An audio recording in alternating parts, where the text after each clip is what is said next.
미국 돈 가치가 떨어지면 우리 돈 가치는 올라가야 한다. 이렇게 믿는 사람이 정말 많습니다. 그게 무식해서가 아니에요. 그동안 실제로 그랬으니까요. 돈이라는 건 교환이잖아요. 한쪽이 약해지면 다른 한쪽은 강해지는 것, 논리적으로 맞고 듣기에도 안전하고 마치 변하지 않는 법칙처럼 느껴집니다. 그런데 지금은요, 그 법칙이 예전처럼 작동하지 않습니다. 미국 돈 가치는 분명히 떨어지고 있어요. 이건 부정하기 어렵습니다. 그런데 우리 돈은요, 강해졌나요? 아니죠. 오히려 예전보다 더 약해졌습니다. 여기서 많은 사람들이 헷갈리기 시작합니다. 왜냐하면 겉으로 보면 뭔가 크게 잘못된 것처럼 보이지 않거든요. 수출은 돌아가고 있고 뉴스는 버티고 있다고 말하고 일상은 계속됩니다. 폭락도 없고 패닉도 없고 사이렌도 울리지 않습니다. 그런데 바로 그 점이 가장 위험합니다. 빙산을 생각해보세요. 우리가 보는 건 늘 위에 떠있는 부분뿐이죠. 배를 가라앉히는 건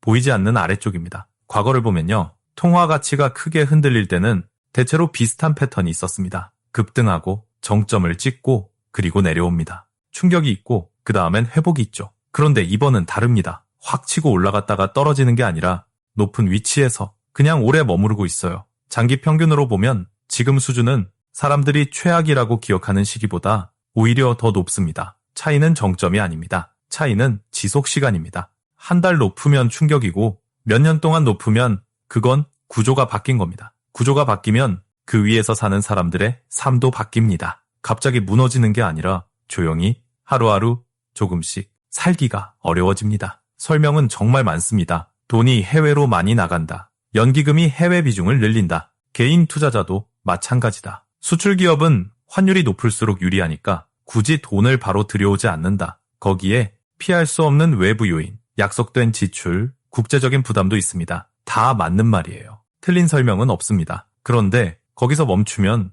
빙산의 아래를 못 봅니다. 진짜 중요한 질문은 이거죠. 이런 요인들이 어제 오늘 생긴 것도 아닌데 왜 이번엔 이렇게 오래 가느냐? 잠깐 국가 얘기 내려놓고 한 가정으로 생각해 봅시다. 직장은 그대로 있고 수입도 완전히 끊긴 건 아닙니다. 큰 사고도 없고 갑작스러운 불행도 없습니다. 그런데 이상하죠. 월말이 되면 남는 돈이 없습니다. 낭비해서도 아니고 사치를 부려서도 아닙니다. 장 보러 가면 조금 비싸고 기름 넣으면 조금 더 들고 아이 학원비, 부모님 약값 하나하나는 크지 않은데 계속 오릅니다. 돈은 들어오는데 머무는 시간이 너무 짧아요. 그래서 이유를 정확히 몰라도 사람은 불안해집니다. 지금 더 큰 단위에서도 같은 일이 벌어지고 있습니다. 돈은 만들어집니다. 하지만 오래 머물지 않습니다. 밖으로 나가거나 어딘가에 묶이거나 숨겨집니다.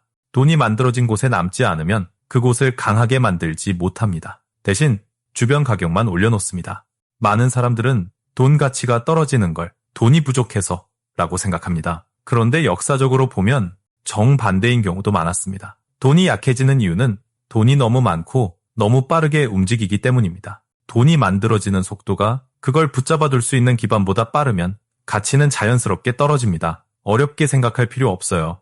동네 전체에 갑자기 돈이 많아지면 제일 먼저 오르는 게 뭘까요? 월급이 아닙니다. 집값입니다. 그 다음이 전세, 그 다음이 생활비입니다. 가장 힘들어지는 사람은 자산 가진 사람이 아니라 월급으로 사는 사람입니다. 역사는 똑같이 반복되지는 않지만 운율처럼 닮아옵니다. 과거에도 돈이 한순간에 무너진 게 아니라 아주 오랫동안 조용히 약해진 시기들이 있었습니다. 사람들은 여전히 출근했고 아이를 키웠고 일상을 살았습니다. 다만 모든 선택이 조금씩 더 어려워졌을 뿐입니다. 그들이 잘못해서가 아니라 바닥이 이미 달라져 있었기 때문입니다.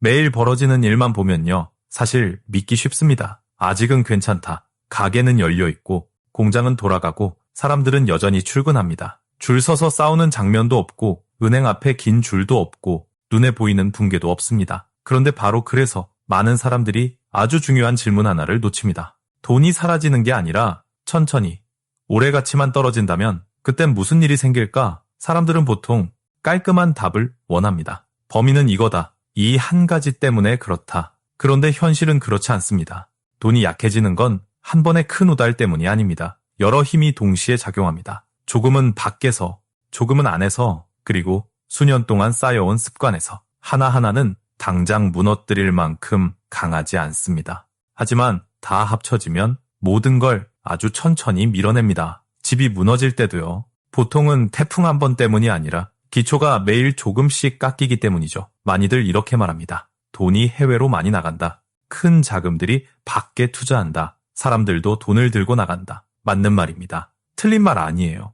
그런데 이게 오늘 처음 생긴 일은 아닙니다. 이미 수년 전부터, 어쩌면 수십 년 전부터 있던 현상입니다. 그런데 예전엔 약해졌다가 다시 돌아왔고 이번엔 왜 돌아오지 않을까요? 이 질문이 중요합니다. 같은 원인이 다른 결과를 만든다면 아래쪽 어딘가가 이미 달라졌다는 뜻이니까요. 다시 한번 가정으로 돌아가 봅시다. 집을 고치려고 한번 대출을 받는 건 결정입니다. 그런데 매달 생활비를 메우려고 계속 빚을 내야 한다면 그건 상태가 달라진 거죠. 당장 망하진 않습니다. 하지만 안정감은 사라집니다. 돈은 들어오는데 나가는 속도가 더 빠릅니다. 지금도 비슷합니다. 돈은 꾸준히 풀립니다. 계속 빠르게 공포 때문이 아니라 버텨야 할 게 너무 많기 때문입니다. 소비를 버티고 성장을 버티고 겉으로 드러난 압력을 계속 받쳐야 하니까요. 돈의 가치는 무너질 필요도 없습니다. 그냥 가만히 서 있지 못하면 그 자체로 문제가 됩니다.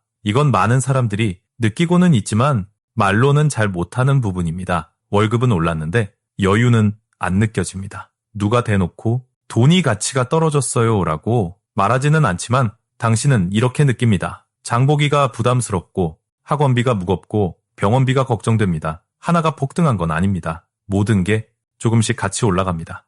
냄비 속 물처럼요.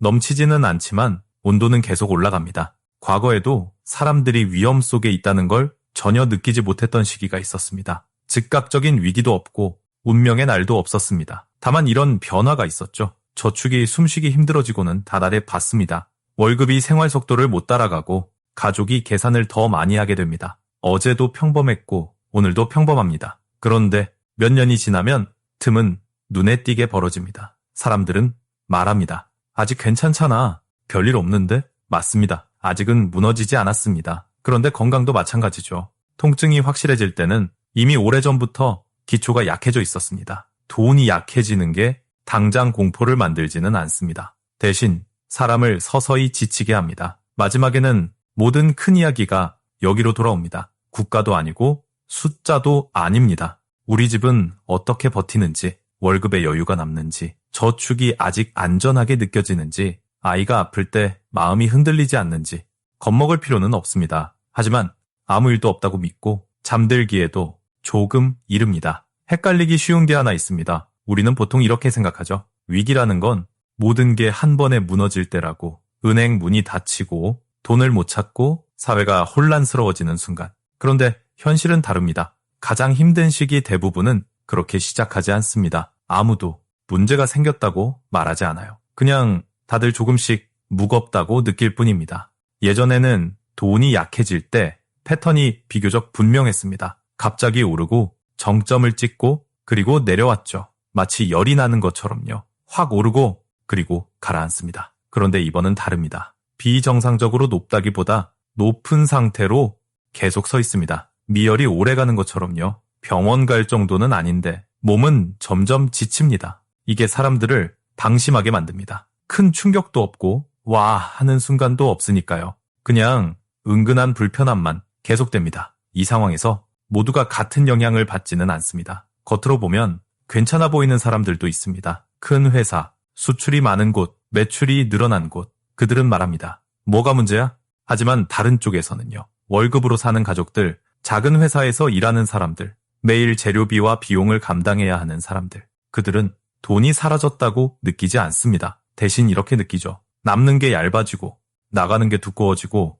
결정 하나하나가 더 어려워진다. 아무도 크게 말하지 않습니다. 하지만 다들 알고 있습니다. 생활이 버거워지면 자연스러운 반응은 하나입니다. 일단 버텨보자. 소비를 받쳐주고 일자리를 받쳐주고 속도가 확 꺾이지 않게 계속 받칩니다. 그런데 문제는 받칠 때마다 새 부담이 생긴다는 겁니다. 신용카드로 생활을 유지하는 가족처럼요. 첫 달은 괜찮고 두 번째 달은 좀 답답하고 세 번째 달엔 한숨이 늘어납니다. 누가 잘못한 건 아닙니다. 그냥 갈 수 있는 길이 점점 좁아질 뿐입니다. 가장 위험한 건 공포가 아닙니다. 압력에 익숙해지는 겁니다. 통장 잔고가 줄어드는데도 뭐 다들 그렇겠지. 저축이 얇아졌는데도 요즘은 다 이래. 병원비나 교육비 앞에서 잠깐 망설이면서도 조금만 더 버티자. 이건 붕괴가 아닙니다. 조용히 달아가는 겁니다. 큰 얘기할 필요 없습니다. 이 질문이면 충분합니다. 소득이 그대로면 나는 어떻게 버틸까? 갑작스러운 지출이 생기면 마음이 흔들릴까? 아이에게 더 필요한 순간이 오면 여유가 있을까? 지금 당장 답이 없어도 됩니다. 하지만 아예 묻지 않는 게 가장 위험합니다. 이런 시기에는 부자가 되는 게 중요하지 않습니다. 수동적으로 끌려가지 않는 게 중요합니다. 생각은 이렇게 나눌 수 있습니다. 첫째, 보호. 가족이 돌아갈 수 있는 여지를 남겨두는 것. 한 번에 다 버거워지지 않게. 둘째, 적응. 환경이 달라졌다는 걸 인정하는 것. 예전처럼 살려고 억지 부리지 않는 것. 셋째, 마음.